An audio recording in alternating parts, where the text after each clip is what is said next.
So I have laryngitis, this grovelly voice. Sounds like a voice for radio. This sounds perfect.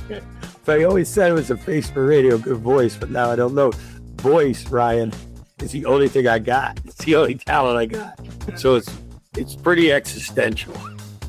It's not good. But Promise Advertising Week, we do one episode every 2 weeks. We meet that commitment, and I couldn't wait. I'm so excited to do this episode on Ohio as a brand, an amazing ascending brand. And now, just before we posted this, they were named by CNBC as the best state to do business in the country. The backstory on this is epic. Let's get started. I love it, baby. All strings attached. It's automatic, like how we laugh. I'm working for you. I'll break my back. I love it, baby. All strings attached. It's automatic, like how we laugh. I'm working for you. I'll break my back.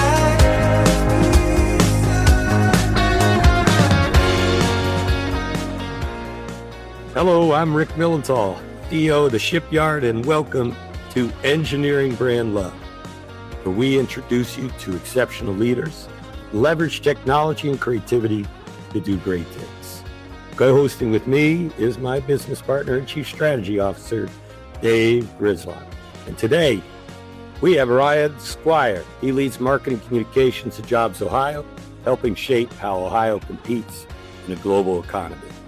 His work sits at the intersection of brand, industrial strategy, and economic growth, ensuring that when companies, investors, and talent evaluate their next move, Ohio is in the lead, and boy, oh boy, it is working. Welcome, Ryan. Thank you, Rick. Thanks for having me. So you lead a multi-million-dollar paid, earn, own, and social strategy. We say that it aligns with business development priorities across advanced manufacturing, aerospace, defense, semiconductors, and energy, life sciences, agriculture and food, automotive, financial services, emerging technologies. What does that mean to be at the intersection of that? JobsOhio is a private nonprofit, and those 10 sectors are the traded sectors of commerce in the state of Ohio. And why that matters, there's the service sector where a company can come in and service the population right around it. But those traded sectors could set up anywhere, frankly, in the world. And so as we look at, the 1990s through 2010, that traded sector of Ohio's industries was hollowed out with trade moving south of the borders and then overseas.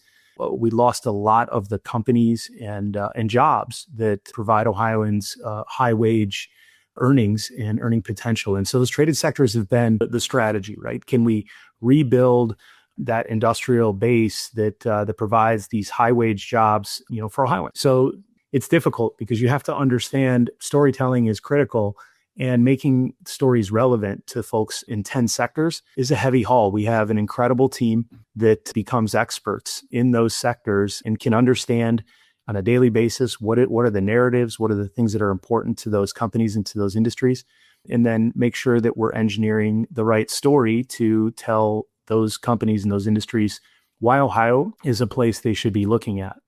It's a always on, always thinking strategy. And we have an incredible group of people with talent that is unbelievable on the owned media side, on paid media side, on our creative side, and PR side. And we balance all those things at once.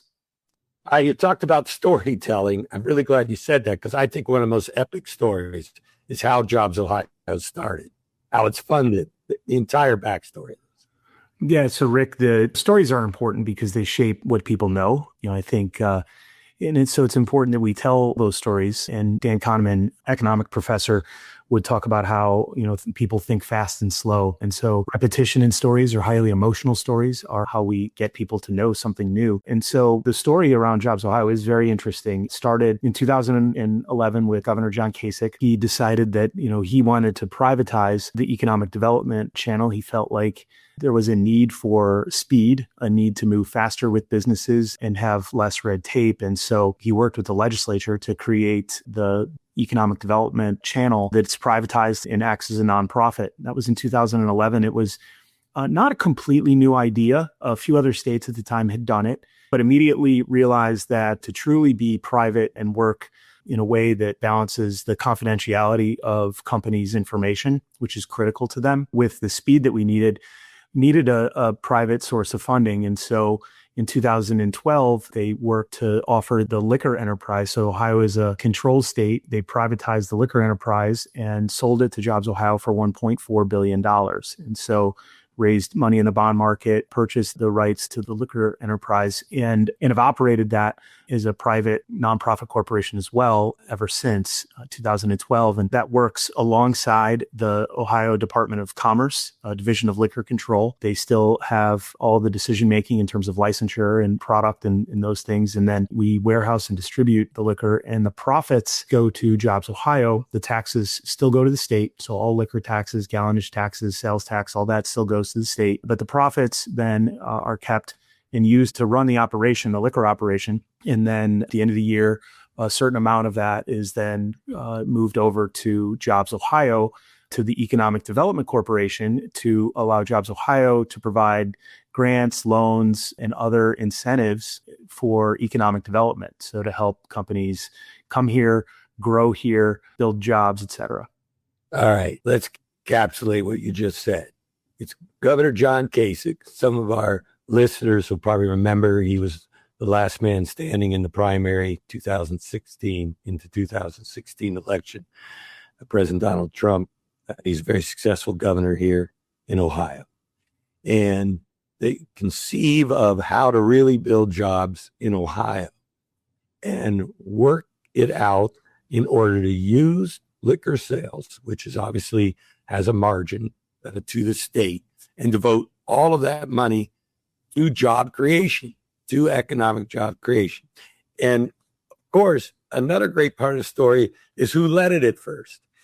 It was a partner of Sequoia who Governor Kasich and his name, Mark Kwame, got to know each other. And I think maybe even helped conceive this and began JobsOhio. Is that right? That's right. It was a bold step, and still to this day, the only private nonprofit economic development corporation that has its own private funding. And then the other thing they conceived of at the time was to build a network of regional partners. And so, we have 7 now network partners that operate in the different regions. You've got Team Neo in Northeast Ohio, Lake to River in Youngstown in the Mahoning Valley. You've got Ohio Southeast and Appalachia that covers a whole bunch of counties down there. You've Ready Cincinnati, One Columbus that operates in Central Ohio, the Dayton Development Coalition, and then Regional Growth Partnership up in Northwest Ohio around Toledo. That's a critical element here because, economic development, ultimately, when a company chooses a state, they're not just choosing a state, they're choosing a town, they're choosing a city, they're choosing the people that live there. And so while JobsOhio works at the statewide level, each of those regional network partners are working with their local economic development officials and to shape the regional perspective and the regional strategy, and to really have their finger on the pulse of what does the workforce look like? What does infrastructure look like? What sites are available? What sites could be available if we invested in them to make them ready for companies? So it's a pretty cool model when you combine all those elements. And then finally, I think what Mark saw is that, a lot of economic development organizations employ economic developers, and that's a critical skill set. You got to understand workforce and infrastructure and those things. But he also wanted to bring in experts in industry, people who could speak the language of these traded sectors that we were trying to go after, so that when they needed to move fast, we understood what that meant and what the elements for semiconductors, for instance, are. So when Intel chose Ohio, we knew that when they were talking about a site with low vibration, that meant it had to be a certain number of miles away from rail yards or from a major interstate, because our experts in semiconductors understand how they're built All those elements together, Rick, really are what make this an engine of growth. But I also want to mention the liquor enterprise is also, as it's been privatized, it's now the number one control state operation in the country. So a lot of the things that worked around the liquor enterprise were also efficiencies that were able to be created. And so we've made that enterprise much more profitable and efficient along the way as well. It's a real testament to leadership. And, our leader, JP Nassif, has been at the helm now for 7.5 years. He's the CEO of both companies. A lot of people don't realize this. He is the CEO of both the liquor enterprise and JobsOhio Beverage System and JobsOhio. And that's a big job. It takes a lot of vision and leadership to push those things forward. Yeah, you talked about, the ability and then to bring in private sector expertise and leadership to help work with those companies. That's a huge advantage. It seems like a lot of other advantages exist there as well when it comes to being recession proof, when it comes to the funding. Alcohol sales either grow or stay pretty steady during that period of time. And it also gives you the ability to really be free from political discourse too, right? Your funding is not tied to political decision makers. And so it gives you the ability, it feels like, to be much more strategic and plan long-term without having to deal with the ebbs and flows of whatever happens to be happening in the economy or politics or whatever the topic of the day is. I think that's the goal when several states did the private economic development model, the goal was exactly that, like to recession proof. There is no such thing, but there's really good evidence that resilience in the economy is a result of diversification. And so what you see in Ohio, when we talk about 10 sectors, we're seeing an explosion right now in advanced aerospace and defense, for instance, but biopharmaceutical and life sciences, we have a ton of work in the pipeline right now.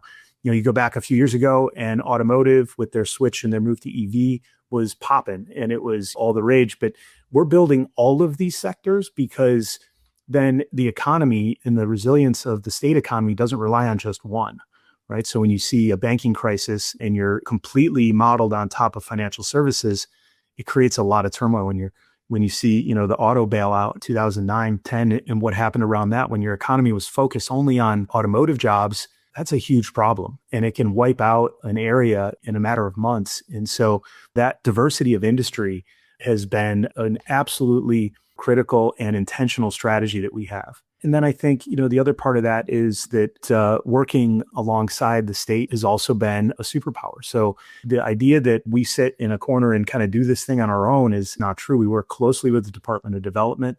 We work closely with the permitting agencies. A lot of people think of the EPA as a regulator. We feel like they're more of a readiness agency, right? They help communities and sites get ready so that when there is investment and when there's interest, they can move quickly. That permitting is incredibly important to companies. We can do our work, but if it takes 3 years to get a permit, that's 3 years where a company can't be in production. Those are bottom line dollars that, are gone. But as a nonprofit, that is a very nice thing that we have, Dave. You're right. I mean, we get to focus on the client, right? The company, and that's our only focus. We don't have stakeholders. We don't have shareholders, and we're not trying to get elected every 4 years. So we can focus on what matters most, and it's the companies that are here and the companies that could potentially be coming to Ohio. Is there any other state that has this model funded by liquor sales? Not in the same way. It's a testament to the Ohio legislature and alignment, leadership with Governor Kasich at the time, Mark Kwame's vision. I think all of it was an incredible moment. And I think what gets lost is that moment was a collection of moments in pain that had been, hoisted upon Ohio and Ohioans. They continue to work hard. They continue to go to work, but the opportunities were slipping. And, I think it may be hard to remember because we're going back a generation now, right? But it was not good. And those opportunities, there was unemployment was high, but there were no jobs either. And communities had been hollowed out. There had been a lot of pain. And so I think there was a real desire when you don't know what you have until it's gone, right? And I think that when the legislature looked at this and said, we need these opportunities back, how do we do it? We'll do anything. We'll try, give us a crazy idea. And so it was a bit of a crazy idea. I don't know in today's political climate that you could do it anywhere in the country. And yet the model has proven over the last 15 years that it really does work. So where does marketing play in all this? We know how the funds work as far as developing jobs. incentives for people to move their headquarters? It's a great question, Rick. I think it's a big decision to move a headquarters. It's a big decision to double the size of your business. It's a big decision to decide to start a new manufacturing, operation, maybe not where your headquarters is, because, you're feeling pain of high taxes or a lot of red tape. You're landlocked. You can't find a site for a 400,000 square foot manufacturing facility.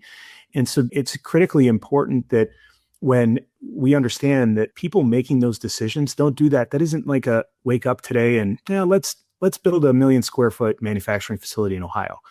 It doesn't happen like that, right? They're buying decisions, but these buying journeys are 2, 3, 4 years. I mean, this is why we have 5-year strategic plans, because these companies are executing on their 5-year, 10-year strategic plans. And so it's critically important that we're telling stories and that we're explaining what is available in Ohio long before they have to make a decision, because part of the decision process for them is putting together a short list. Typically, they start with a longer list and then they short list sites in states. And we want to be on that list every time. And to do that, they have to have a reason to put us on the list. And if we're just one of 50 states, it may not make sense. And, there's a lot of things that these companies will look at. They'll work with site selectors who are experts in understanding what sites are available and what places, can help you get manufacturing or moving, further faster. We market to both. We will storytell to our site selection audience, and we'll also be talking to the companies and the executives in the 10 sectors where we work.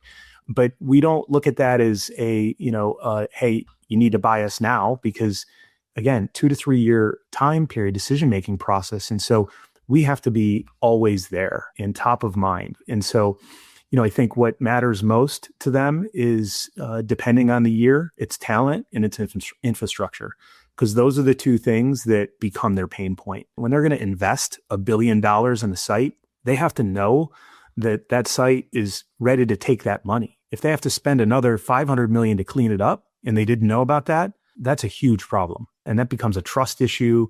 If they spend $1 billion and they can't hire anybody inside their facility, that's a huge problem. And so it's critical that we tell the story of what is available and keep that in front of folks.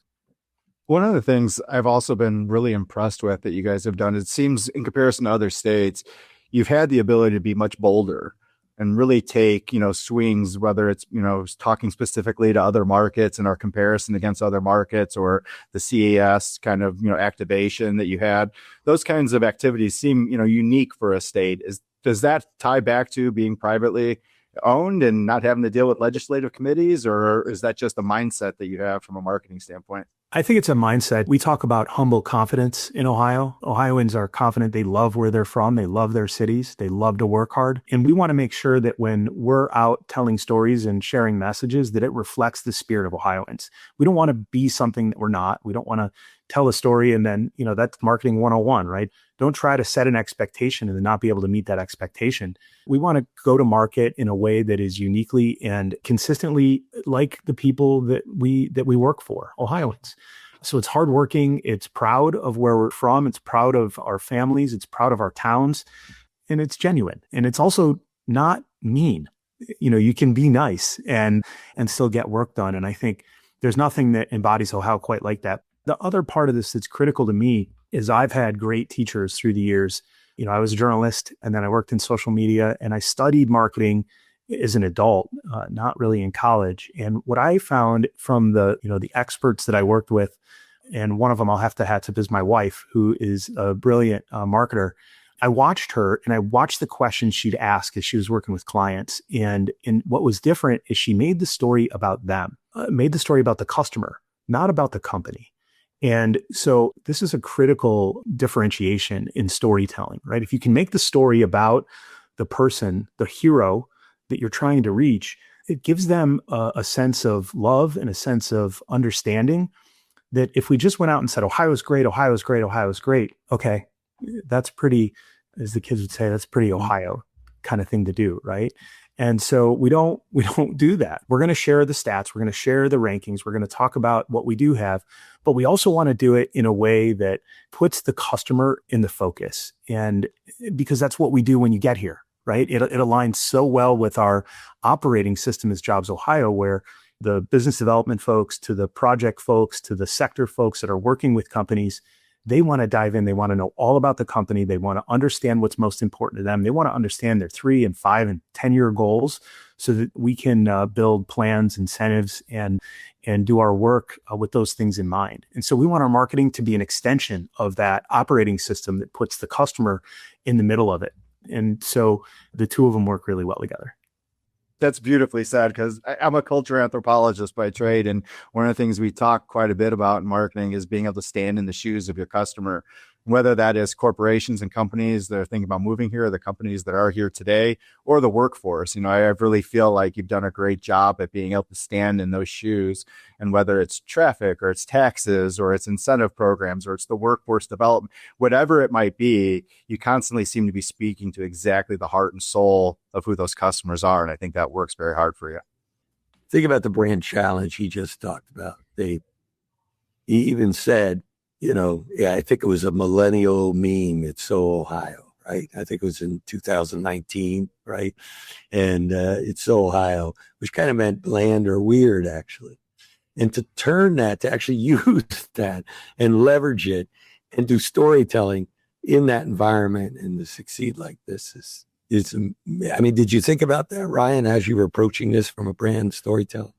Oh, 100%. We think about it every day. I think when you're successful, and, we have so many different pieces of success through Ohio. When you look at the first astronauts, right, and John Glenn and Neil Armstrong, and you look at what the Ohio State Buckeyes do year after year after year, and you look at so many different pieces and parts, the Cleveland Clinic being at the top of when it comes to healthcare around the world. There are so many success stories. And I think that we really have to be aware of how those success stories are shaping the national perception. If you go back into the 1800s, Ohio was the center of shaping cultural attitudes and opinions through so many of the different things from an agriculture perspective to, the industrial age and in that perspective.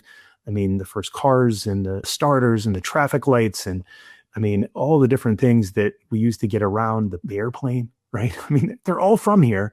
And so historically, Ohioans have done a lot to shape what happens in the US and from there, the world. And so I think we are always watching how Ohio is perceived because that perception matters big time. And, we watch this too with our local media and try to help them get connected to stories that are positive because it can be very easy to tell the stories that are negative. I worked in TV news for 9 years and, you have to be careful with that because that becomes your future, right? The stories you tell become your future. And if we focus on only the negative, only the things that are happening that aren't what we want, that can become our future because we're reinforcing it. And so I think it's critically important that we watch both the good and the bad and try and make sure that we're highlighting and bringing forward all of the good. There's a strong, down in Cincinnati, there's a strong group of people who are independent journalists who are focused on storytelling at the community level. What is happening from street to block? And it's a fantastic endeavor because we're missing a lot of those stories. I recently had a conversation with the folks in Springfield who we've done a lot of work with. And, if you go back to the last election cycle, Springfield got hoisted into the national spotlight, not for a positive reason. And the reality is that the folks in Springfield are working hard. They're building a 2051 plan that looks at how they want to be intentional about building their city and bringing companies and, creating services and in a culture that they love. Those stories aren't being told, and they need to be. Because that work is the hard work that the Ohioans and the people from Springfield are doing because they're proud of where they're from and they believe in their future. And I think that those are the opportunities that we need independent journalists. We need people to be willing to stand up and say, yeah, it isn't just about the car crash that happened today. Look at this group and what they're doing from an innovation standpoint. Springfield was right in the middle of that innovation. There's a great Frank Lloyd Wright house that was commissioned in Springfield. It's a museum you can go to and check it out, the Westcott house. And the person who commissioned it built cars. He had a dream. He wanted to build cars. And he did for a bunch of years. And he's got a giant garage because they had horses, of course, because this was in the early 1900s. But they also had an electric car and a gas vehicle that he built. incredible. The electric cars back in the 1900s, and they were all built here in Ohio. So I just think, we got to tell these stories. Our past is important. We can learn from it, but the stories we tell also become our future. And so I think we have to be intentional about what we want that to be. And we have to hold our journalist friends accountable to that too. So you have all this success, creating all these jobs, but there was a problem, talent. How much talent we have in the state, who we can recruit to the state. And that fed some of the storytelling recently. Yeah, and this isn't an Ohio problem alone, Rick. I was listening to the news yesterday, and you hear it every day. There is a talent squeeze across the country. That's in part because of the pandemic. We realized very early in the pandemic that we had to put our supply chains back on shore. We could not rely on Asia and other countries to get things here and to build things here. And especially the critical components like semiconductors have to be built here. And so we've been incredibly successful over the last 7.5 years alone. I think close to 180,000 job commitments. But, that becomes a math problem at some point. While folks have loved to chase the sun, and it's a bright sunny day in Columbus today, by the way. People should come check this stuff out. It's beautiful. But while they love to chase the sun, I think a lot of states have worked hard to attract folks and use their unique draws. But I think what folks, when they go to see that greener grass or attempt to see that greener grass, is that there's always trade-offs, right? You can live in the West Coast sun, but it's at a premium price and it costs you a ton of money. And so your job that may be paying you, 25% more costs 50% more to live. And so what are the trade-offs, right? And, your neighbors who don't talk to you, or you don't know, or won't introduce themselves, right? What are the trade-offs? And I think that's the difference here. When Governor DeWine a couple of years ago redid the slogan, we went back to the heart of it all. And this idea that you can have it all in the heart of it all isn't just a slogan. It's an operating system for Ohioans, right? We truly do. I talked to my brother who lives in Brooklyn, and it takes him an hour to take his daughter a couple miles to her gymnastics class that lasts for an hour. That becomes a 3-hour journey to go to gymnastics. So our kids don't have to sit in the car for an hour, and neither do we. We can drop them off and sit and watch, or we can go run errands and get groceries done and do all the things we need to do. It's just easier to live here. And, you get into those like nuances of life, and it's awesome to have 7,000 museums in your city. But if you can only visit one a day because you can't get to them, is that really quality of life? And by the way, we have some of the best museums in the country here. I think the number 2 theater scene outside of New York City is in Cleveland. And, you can see a couple shows because you can afford to go. And I think that's lost on people, is people are chasing this balance, and everybody wants to chase balance. And then they make decisions about where they live that throw balance off. I think Ohio is an incredibly attractive option for folks. And I think as they learn that and they realize that, wow, there's more to it than this. The other thing I'm really interested in, Rick, is community and the concept of community. So there's a gentleman who lives in Cincinnati, and a lot of people know Peter Block because of the books he's written on management theory. But he wrote a book called Community. It's a fantastic read. And it talks about how community comes together and how the best communities are built on the strengths of the individuals and the things that they decide to do together. I think we're more intentional about community in Ohio than a lot of places in the country. And, we're proud of where we're from. We're proud of our small towns. We're proud of our big cities. No matter where you're from, you're proud to be from there. And I think that there's a different connection in our communities because we're focused on what we can do for each other and not just having a place that we can take from. That really is a big difference, I think, in Ohio that hasn't been well enough defined yet. So, we look at storytelling around that, and how do you bring those stories to life? And in the short attention spans that folks have, right? That's a very difficult challenge. And so we've got some great partners and some great folks that we work alongside of. This last challenge, I felt like we had an opportunity to unify our message. So we have our business attraction audience that we go after, and we have our talent attraction audience that we go after. We feel like we got to bring 500,000 more Ohioans just in STEM fields to work in the next 10 years. That's a heavy challenge, right? So we're going to have to grow those folks inside the state, make sure they have the STEM degrees and certificates they need to take these jobs. But the math is we're going to have to bring people from out of state too. And so what we do is talk about the balance of quality of life And then we simply tell people that it's their move, right? And I think that resonates because, what we're speaking directly to the customer, putting them in the center of this. Be the hero of your own story. If these things look attractive to you, then it's your move. And in the your move concept is so powerful because, when I talk about community, I think the thing that community changes is this idea of isolationism. In so many Americans, we're more connected than we've ever been, but we're more isolated than we've ever been. And that's a result of the erosion of community, I think, which is really, I think, caused by this idea that people don't feel ownership. They don't feel like they're making decisions about their future. They don't feel like they have a voice. And so when you do that, when you say your move, you give them the voice, you give them the decision, put it in their lap. It's powerful. People are responding really well to it. Yeah, I think that works really well to everything we were talking about earlier, even around empathy. What you do a really unique job of is being able to make that uniquely human. A lot of states struggle with that. They could talk lifestyle and sun and all of those kinds of things, but it stays more surface. I think you have an emotional depth to the campaign that you created when you start talking about community, you start talking about affordability and quality of living and neighbors and people and all of those kinds of things. There's a really beautiful human element to that work that I think doesn't show up as much in other states that I really admire. It's real. I think that's the difference, right? We're not trying to sell something because it sounds great. We're just trying to let you know that it's here. And if it's interesting, we'd love you to come and check it out, be a part of it. How do you think about, that's a big task because you do have, the story to tell about real business building, benefits and impact economic development. And then you have these human stories about this, what Ohio is and the kind of places to live. And you have paid, owned and earned and all of these ways to tell these stories. How do you start thinking about that from your seat? I know you have a lot of partners and you lean on people, but from your seat, what does that look like to you? Yeah, I think it starts with the humans. You said it. I mean, economic development is oftentimes seen as the opposite of community development. They should align because it's all for the benefit of the humans who live there.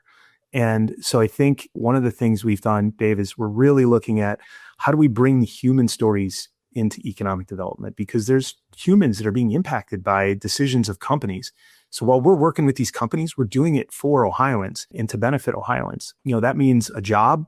It also means jobs for your neighbors where they're paying payroll taxes that create benefits and services for you. We're really focused on storytelling from a human perspective. And one of the things I've seen the media start to move towards, which is really good, is they're starting to focus more on the humans and the human impact. A couple of the networks that we work with around the state are now exclusively working on stories when you can bring those humans in. And I think it's awesome because that human story, ultimately, who's benefiting, right? And there's a lot of questions about who benefits from economic development. And the answer should always be Ohioans.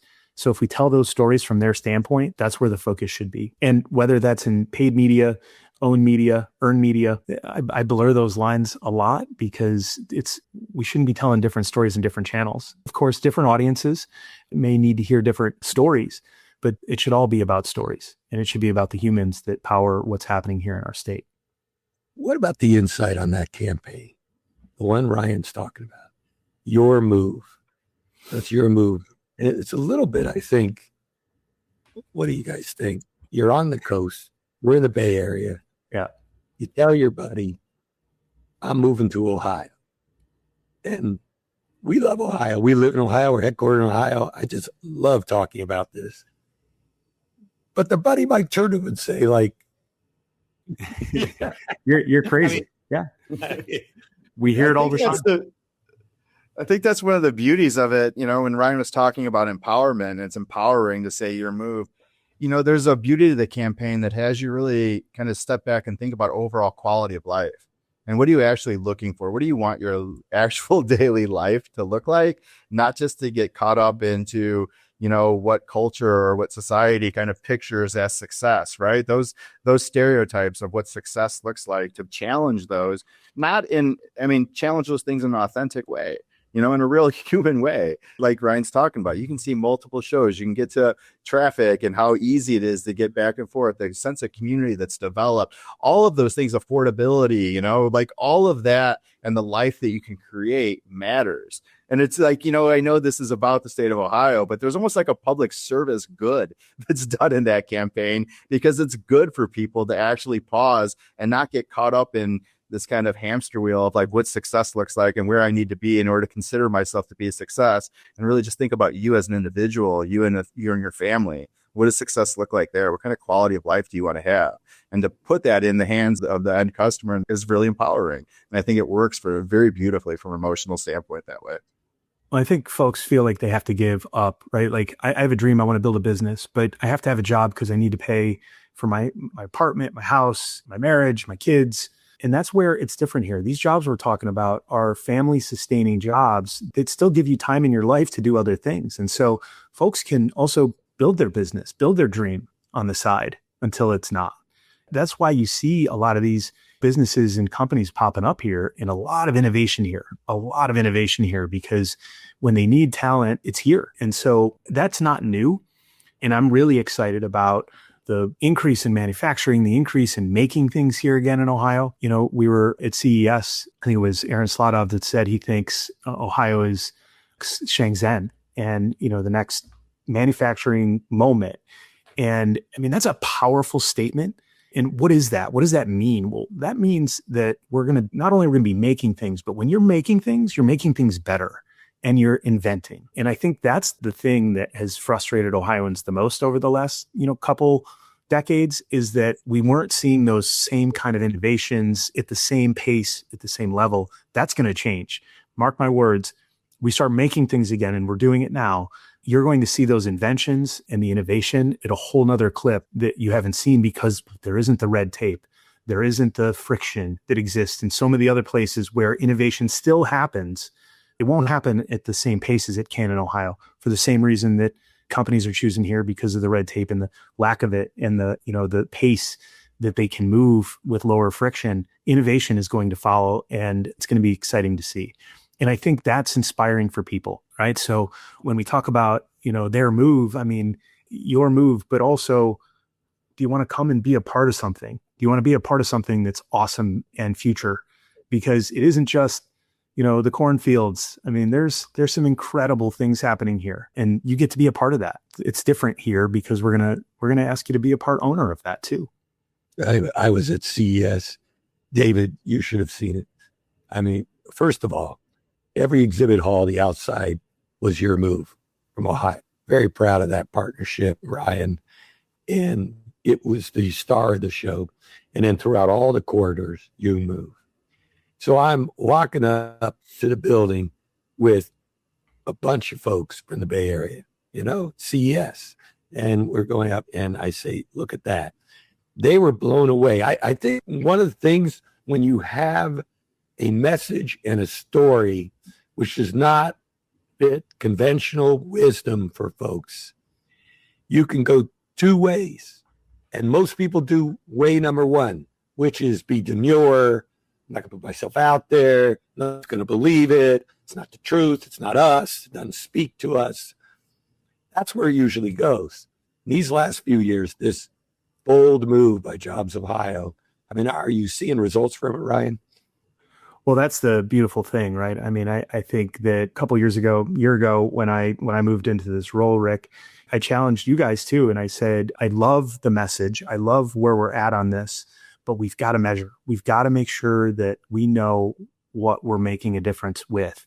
And, working hand in hand with your team, we decided that the sentiment and consideration values. And so we do research, and we've been doing research for a couple of years now to understand where are we, and set goals for where do we want to get to. And so not only do we know if it's working, we know how well it's working. In just the first couple of months of this campaign, we're seeing, a 19% lift in consideration. From a talent perspective, folks that say, yes, I would highly consider moving to Ohio. 20% of people are saying, yes, I would move to Ohio, that see these ads, compared, to those that don't. And so does it make a difference? Sure, it makes a difference. because people are now saying they're willing to move here. When the time is right, it's their move. And that's going to continue to stick. It's going to continue to resonate. I think on the other side of it, the business attraction side of it, if the companies that we're targeting see the ad, 1 in 2 are willing to move their business to Ohio. That's a start. I want it to be everyone. Of course, that's not realistic. But if they haven't seen the ad, only 1 in 4 would consider it. So you tell me, would I rather have 1 in 2 companies considering it, or would I have 1 in 4? To me, it's absolutely working. And I think that it's the first step too, right? I mean, it's aware. We're talking about awareness marketing, making sure that you're aware, getting on the list, right? Because what we're talking about here is, are we getting on the list? And so we're checking that box with this campaign. And I think that's really important. And then it's our business development folks, right, that need to come in and do the rest of the heavy work. And we do a lot of sales support too, but they're incredible at what they do. And our pipeline is in good shape. Thanks for mentioning that partnership. How did you come to this? There's a quote that goes something like, being heard is so close to being loved that the two are almost inseparable. How did I come to being here? I think, I had a unique mix of both communications work in TV and in media, social media, but ultimately I was looking for an opportunity that would push me and push the boundaries of what I knew. I wanted to learn. And so when I saw the opportunity at JobsOhio, I felt like, here's an opportunity to work for a purpose-driven organization that has goals and has, I thought, a real shot at meeting and exceeding a lot of those goals.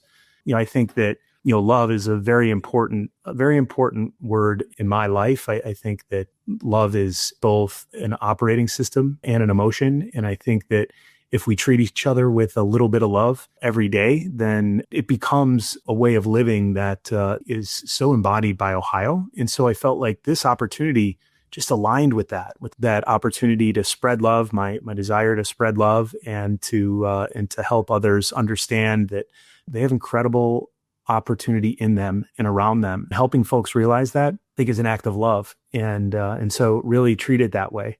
And that's why I talk about the positive stories, right? Like, let's spread the love. Let's not just focus on what's wrong. We got to fix what's wrong. But, Peter Block talks about, what are the possibilities? Right? Don't just talk about the problems, talk about the possibilities and focus on that. And, that's why I love working here. I love, being alongside JP and the team, because we're focused on what's possible. Sure, we're aware of what's happened in the past, but we're focused way ahead on what we think is possible. And I think, when you talk about possibility and you talk about people's gifts, those things are an act of love when you recognize what's in and around people and what they can do. Tell me about some of the companies that have moved here recently. Yeah. So if you look just in the advanced aerospace and defense industry space, I mean, that's one of our 10. You've got AeroVironment. They're an AAM company that just announced. You have Joby, which was a major announcement a couple of years ago. They're out in California, headquartered in California. I mean, they're working with Toyota, and they're backed by Uber and Delta. This is a new way of moving humans and things around the globe, and they're going to be right on the forefront of that. They're building it all in Dayton, Ohio. Anduril, obviously, is a massive kind of disruptor. I think Anduril is looking at, how do we change the defense industrial base so that it isn't slow and exquisite, but so that it's fast and scalable. And I think Anduril is focused. I mean, they're hyper-focused on the hyper-scale of manufacturing of defense. And I think they've got some great thoughts about, that's where the next, global power competition is. It isn't in how big is your bomb. It's how much deterrence can you build and how fast. They're incredible. I mean, GE Aerospace is headquartered here now, and they split up GE. They've always been in Avondale, but now they're here, headquartered here. And, that GE is a major supplier to Airbus and Boeing, and Ohio is the number one supplier state to both Airbus and Boeing. We build a lot of the things that go into the things that fly. So aerospace and defense is massive. But then you look at Hikma, that's adding hundreds of jobs both in Columbus and in Cleveland, in Northeast Ohio. They're a biopharmaceutical company. We've got Amgen. I mean, the Amgen story is one that I think I'd love to tell more. They came here, chose Ohio for one of their first, their first manufacturing facility in Ohio.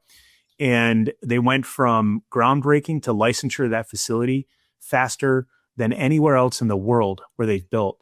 They're in 99 countries, Amgen is. And they were able to build and get to manufacturing faster in Ohio than anywhere else in the world. And then they decided, okay, it works so well, we're going to double the size. So that they're in the process of doing that right now. So Amgen, just massive pharmaceutical company. We've got a lot of life science companies, Resilience down in Cincinnati. Cincinnati's a powerhouse, the number one children's hospital down there in the country. That brings a lot of talent and it brings a lot of innovation and innovative ideas. They get to see a lot of problems. When you're the number one, hospital in any genre, you see a lot of the hardest things and it gives you, the opportunity to solve that. And that's what Ohioans do, right? Like they see a child with a certain kind of rare thing and they're like, well, we think we got an idea that can fix that. And then it becomes a company.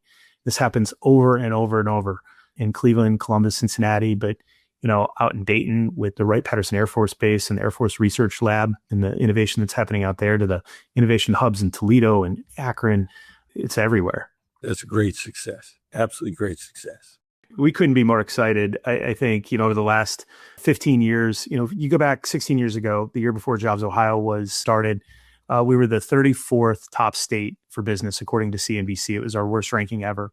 And over the last 15 years, a concerted effort by JobsOhio, but working alongside 2 administrations, 6 different speakers of the House, and multiple other folks in every corner of the state with a goal in mind to get better, to be faster, to help companies, but ultimately to get better so that we have more opportunity for Ohioans. And we're super excited because this week, CNBC Top States for Business named Ohio the number 1 state for business in the country. All right. Perfect segue. Now it's time for Love Notes.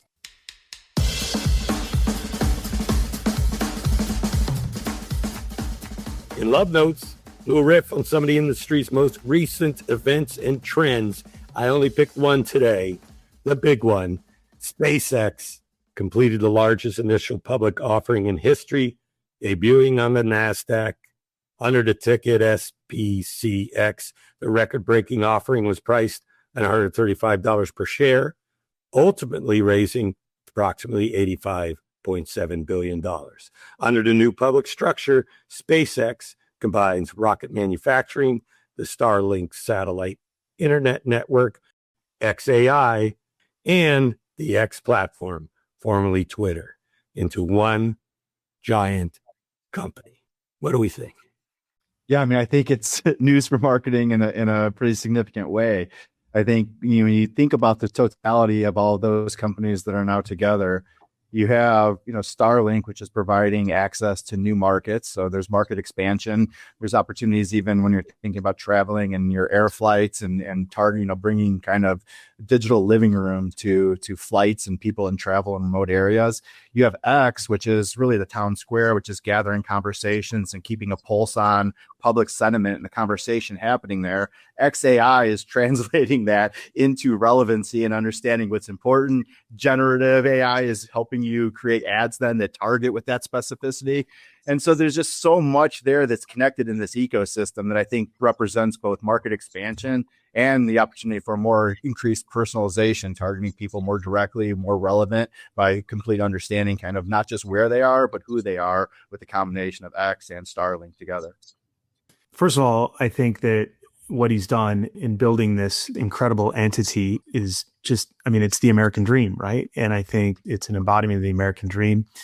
I think that we have to remember what technology is for, and it's to make human connection more effective and to help make humans more efficient. And so I'm really interested in how we'll see the different parts of SpaceX, make the human connection stronger. I think too often we focus on the shiny part of the technology and forget that there's 2 reasons to use it, right? Be more effective in our relationships with each others and be more efficient in our work and in our daily lives. And I'm just really excited to see where that goes. And the promise of space is growing up, everybody wanted to be an astronaut. And I think over the last 20 years, we've kind of lost a lot of that same dream. And to see what they've done and to see how they've done it. And, I think it's a testament to the privatization. And when you privatize, a function, you can get a lot more out of it a lot faster, further faster. And I think a new dream is probably an incredibly unifying experience for us as humans. So I'm super excited to see what happens next. This is an acceleration of the convergence of marketing, technology, and major moves that are happening in the world.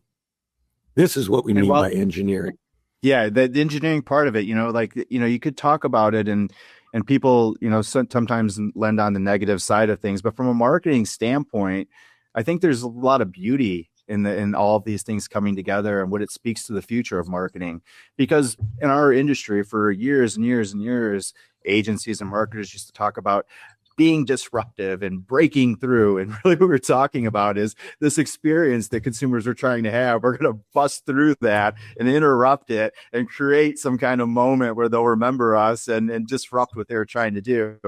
All of these things converging together, when you think about it, you have X with the sentiment and how consumers actually feel, what they're looking for. And then from a generative search standpoint, all of that is translated directly in that to help provide recommendations to individuals and start to tailor your own individual recommendations through those systems to give you the services or to answer the questions that you're looking for. And then you have things like Starlink that are opening up new markets and giving you the specificity to target people with that information, serving up the kinds of things that they really value and appreciate in their lives. And so the age of disruption when it comes to advertising, I love displacing that with a marketing and marketing itself being a service to people, helping improve their lives, help bring people together. That's a great vision for the future of what marketing can look like. And I think, these kinds of initiatives and this kind of vision really helps bring that to fruition. Yeah, and I think in a world where information is ubiquitous and these tools know all of the information ever recorded, and I think you see the human stories are the ones that break out because as humans we're so wired for that emotion, right? And it's either repetition, so I got to hear the story 1,000 times, or it's emotion. And so the emotional stories, the use of storytelling in human interest stories that increase and provide a lot of emotion, that's the game changer here. I think you'll continue to see that. It's always been that way.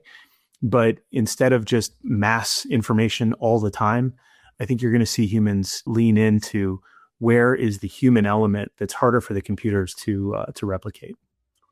Ryan Squire, you brought all of these talents to building this state, and it's working, it's coming together. And frankly, I want to thank you because it's a state we love, the state we're headquartered, and it's really working. You truly are an engineer of brand love. Thanks for joining us. I love it, baby.